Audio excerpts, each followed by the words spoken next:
Hello friend, কেমন আছো তোমরা? ভালোই আছো নিশ্চয়ই। আজকে আমি বাবুর জন্য কেক তৈরি করব। তার জন্য 2টা ডিম নিয়ে নিয়েছি।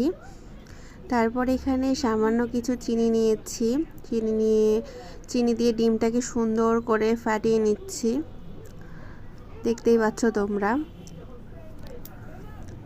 তারপর 2টা চামচ দিয়ে, কাঁটা চামচ দিয়ে ভালোভাবে ব্লেন্ড করছি, কারণ আমার এখানে ওই মিক্সিং করার ওটা নেই, এই জন্য কাঁটা চামচ দিয়ে কাজটা করার চেষ্টা করছি।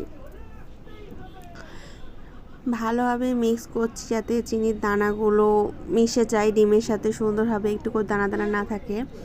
আবার কিছুক্ষণ পর আরেকবার চিনি নিয়ে নিচ্ছি, আর একটু অল্প অল্প করে নিয়ে সুন্দর করে মিক্স করে নিয়েছি। দেখতেই পাচ্ছ কি সুন্দর হয়ে গেছে ব্যাটারটা, অনেক সুন্দর। চিনিগুলো সব মিশে গেছে খুব ভালো করে, একটু ঘনও হয়ে গেছে, কালারটাও চেঞ্জ হয়ে গেছে ডিমের।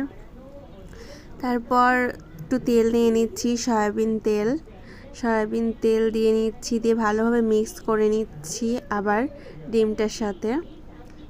একটু পরে আমি ওটা ভালোভাবে মিক্স হয়ে গেলে আটা দিয়ে নিব, সাদা আটা। তারপর এখানে হচ্ছে কর্নফ্লাওয়ার দিব 1 চামচ, যেটুকু প্রয়োজন পরিমাপ মতো নিয়ে নিলেই হবে। তারপরে স্বাদ মতো একটু লবণ দিয়ে নেব। তারপর এটাকে ভালোভাবে মিক্স করে নিব, যাতে একটুকু দানা না হয়ে থাকে। সুন্দর করে মিক্স করে নিতে হবে। আমি এই প্রথম কেক বানাচ্ছি, জানি না কেমন হবে। সবগুলো ভালোভাবে মিক্স হয়ে গেলে তারপর এখানে কিছুটা দুধ দিয়ে দিব, গরুর দুধ। তোমরা চাইলে পাউডার দুধও ব্যবহার করতে পারো। তারপর এখানে আমি একটু 1 কোয়া লেবু দিয়ে দিচ্ছি, যাতে ডিমের গন্ধটা না থাকে।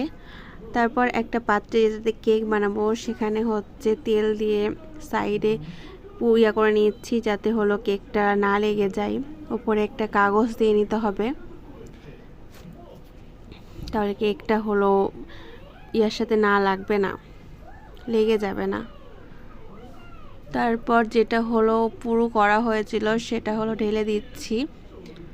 অনেক সুন্দর হয়েছে এটা, জানি না কেকটাও সেরকম সুন্দর হবে কিনা। এবার চুলায় গ্যাস অন করে দিয়েছি।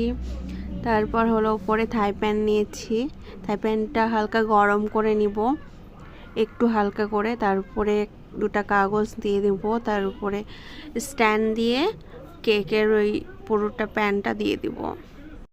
এবার ঢাকনা দিয়ে ঢেকে দিব, আর ওখানে কাগজ ফুটা আছে, ফুটাটা কাগজ দিয়ে বন্ধ করে দিব, যাতে বাতাসটা বের না হয়ে যেতে পারে।